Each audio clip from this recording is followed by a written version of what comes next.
घातली होती? साहेब राणीसाहेब गैरसमज करून घेता आहात आपण. आता सगळं मिटलंय ना. आम्ही सांगतो रक्ताचा एक थेंब देखील न सांडता शिर्क्यांचं बंड आम्ही. पुन्हा पुन्हा स्वारीने आम्हाला रक्ताबद्दल सांगू नये. या हिंदवी राज्यापायी कोणाचंही रक्त सांडलं तरी आम्हाला त्याची तमा नाही. काय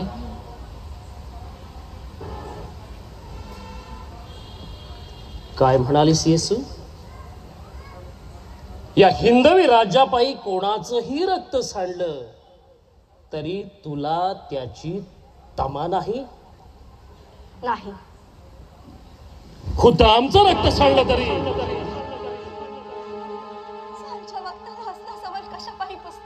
या सांच्या वक्ताला आमच्या सवालाचा जबाब तू दिलाच पाहिजे येसू.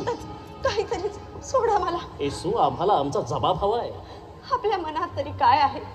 पूर्वीसारखं आपण मोकळेपणाने बोलत देखील नाही. फक्त असले तिढे सवाल टाकता.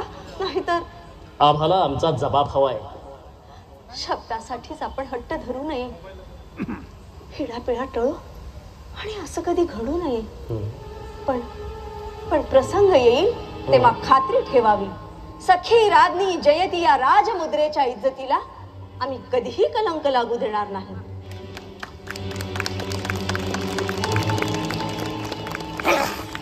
सखी राज्ञी जयती. बस आता येईल त्या प्रसंगाला तोंड द्यायला आम्ही मोकळे झालो आहोत.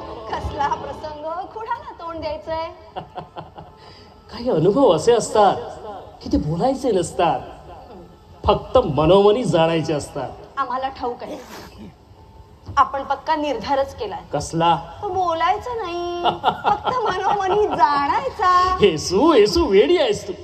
आमच्या प्रेमापायी पुरी पागल झाली आहेस. हो दे. आधी सांगावं शिर्क्यांचं काय झालं?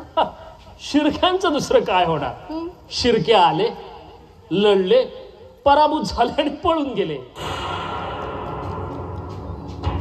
काय? शिर्के पळून गेले? हा. आणि आपण त्यांना पळून जाऊ दिलं?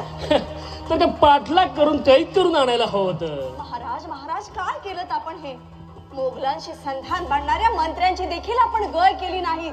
देहांताचीच सजा त्यांना फरमावली. त्यांची गोष्ट वेगळी होती येसू. त्याने आमच्या विरुद्ध कट केला होता. आम्हाला उखळून टाकण्यासाठी कारस्थान रचलं होतं. तसं शिर्क्याने कटवा कारस्थान केलं नाही. शिर्क्यांचा आणि आमचा उघड उघड तंटा, तोही वतनाबद्ध. मग वतनापायी शिर्के मोगलांना जाऊन फितूर होणार नाहीत असं का आपल्याला वाटतंय? अद्याप तरी त्याची तशी साबिती झाली नाहीये. जीवाशी बेतल्यावरच फितुरीची शाबिती मानणार आहात का आपण? राणीसाहेब! आमचेही हेर आम्हाला घडणाऱ्या प्रत्येक गोष्टीची खबर देत असतात. हे स्वारींनी विसरू नये. राणीसाहेब आपलं म्हणणं तरी काय आहे? उघड बंड करून शिर्क्यांनी गुन्हा केला होता. त्याला पळून जाऊ देण्यात आपण चूक केली आहे महाराज. आता ते जाऊन मोगलांना मिळाले तर महाराज. महाराज संताजी धनाची विपरीत खबर घेऊन परतले आहेत. कोणती विपरीत खबर? शिर्के पळाले. ते थेट कोल्हापूरला शेख निजामाच्या गोटात जाऊन मोगलांना मिळाले. नाही, शक्य नाही.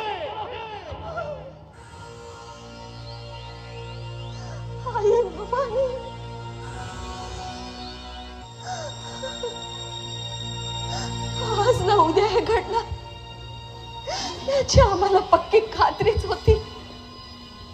दादा दादा काय केलं तुम्ही? खुद्द छत्रपतींचे शालक मोगलांना जाऊन मिळतात.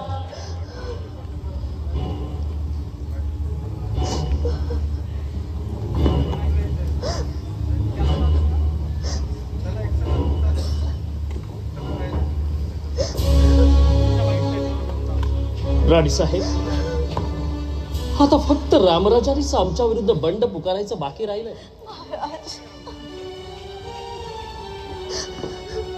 या सह्याद्रीच्या कडे कपारी रात्रंदिवस जिद्दीनं राय राहून आम्ही नेटाने झुंज देत आहोत, पण हाताला यश नाही. त्याच्या चहू बाजूने गनिम घुसलाय. डोळ्या देखत चाकण, शिरवळ, वाई, सुपे, इंदापूर, कोल्हापूर ही ठाणी पडली. पण अद्याप सगळे गड तरी शाबूत आहेत ना? हंबीराव मारले गेले आणि रोज एक एक वतनदार मोगलांना जाऊन मिळू लागले.